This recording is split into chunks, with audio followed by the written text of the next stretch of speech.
I'm just on the Idaho side of the Montana-Idaho border in the Frank Church River and No Return Wilderness. And it extends to my south, the Selway Bitterroot Wilderness to my north, together making up the largest patch of wilderness in the lower 48 states. I'm standing in a burned forest, clearly severely burned forest.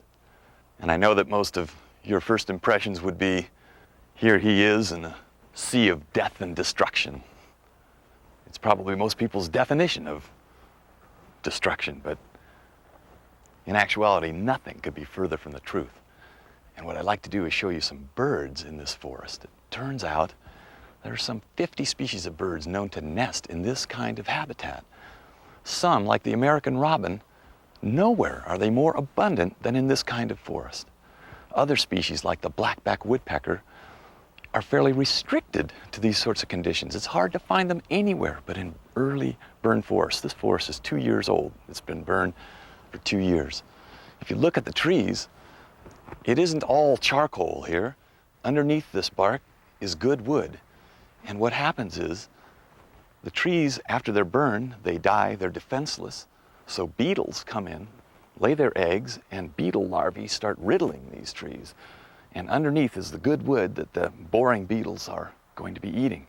Woodpeckers then come along, like the blackback woodpecker, hairy woodpecker, northern three-toed woodpecker, and they feed on the larvae in these trees. So this forest can actually be a very rich source for bird watchers.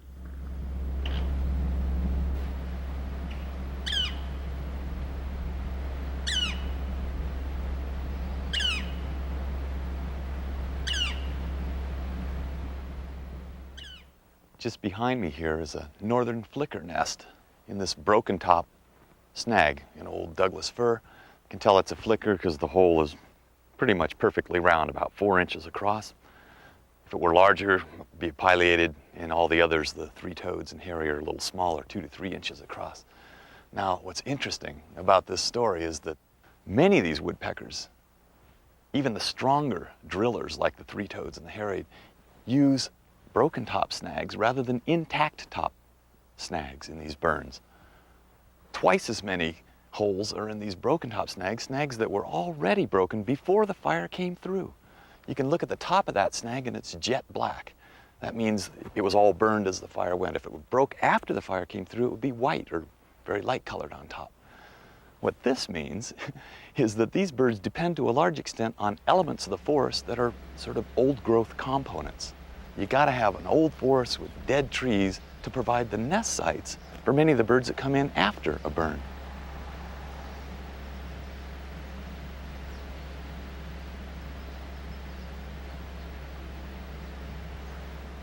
There's a flurry of bird activity right now. That's what's fun about bird watching. There can be a hiatus with nothing going on, then all of a sudden, a lot of activity. I hear a lot of pine siskins overhead. They're here taking advantage of the seed crop produced by these cones that have opened after the fire. And just over here against the ground, on and off, Townsend solitaire.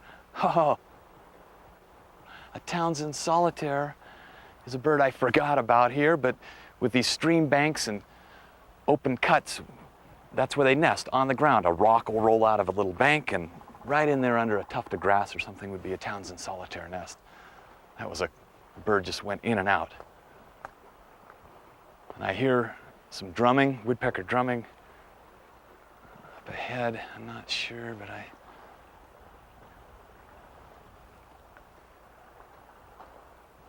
Okay, there's action over there against that tree. Hairy woodpecker. Hairy woodpeckers can look very different in these burned forests. They can have black on the front because they've been rubbing against these dark trees, getting charcoal like that. Amazing. You look through the field guide going, what bird is this? It's a hairy woodpecker. So this is woodpecker heaven in a burned forest like this.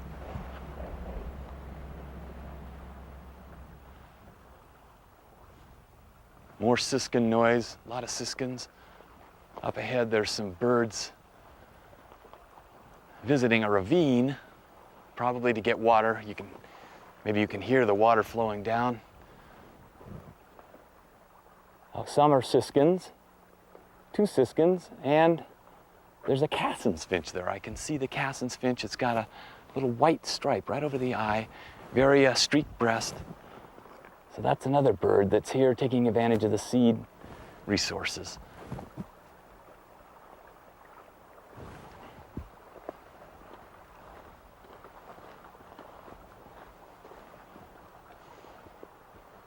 Oh,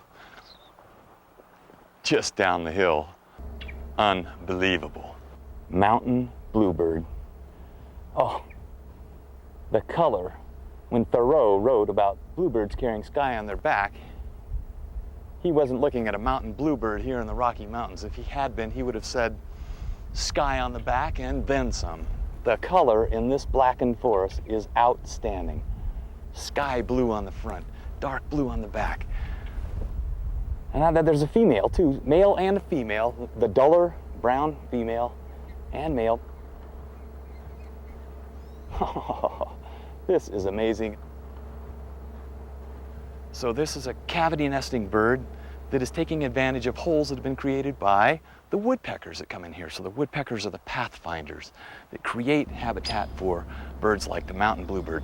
This is where mountain bluebirds occur in a natural environment. Most of us think of nest boxes on a roadside. This is mountain bluebird country right here. Just up ahead, I can hear the drumming of a three-toed woodpecker, either northern three-toed or blackback three-toed. Both these species speed up at the end.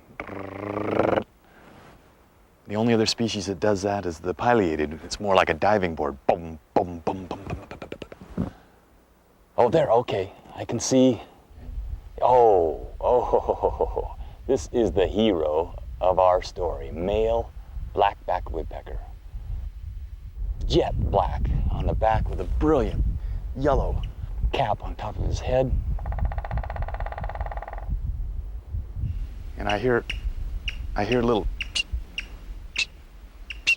very much like a hairy or downy woodpecker, but more drawn out. Hairy and downy, it's cleaner, kind of a, this it's a, so that's the call probably of the female. There's a nest nearby.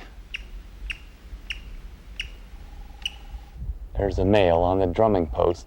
Used to be called a blackback three-toed woodpecker. I can even see here with these 10-power binoculars that there are 3 toes pointing upward.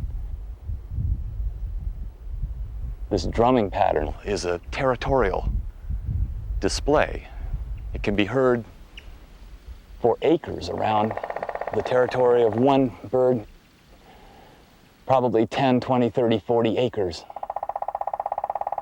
for one pair, and other individuals of the blackback species hear this male displaying and keep out of this general area. There is the nest up this Douglas fir tree, 30 feet or so up. I can tell it's the nest hole because the bottom is beveled, or it's not a sharp boundary between the lower edge and the rest of the tree. It's beveled upward. That's characteristic of the northern three-toed and blackback. And there's very faint calling inside the hole, so there are young in there. Both woodpeckers are involved in feeding the young. Now these birds are feeding young. The eggs have already hatched. They sat on eggs. Both sexes incubate for perhaps 2-week period, I believe. Now the eggs have hatched. It'll be another 3 weeks until the young fledge and dive out of that hole, take their first flight. Now we normally think of burned forests as bad events, but clearly they're natural events and critically important for creating an environment like this that's suitable for a species like the blackback woodpecker.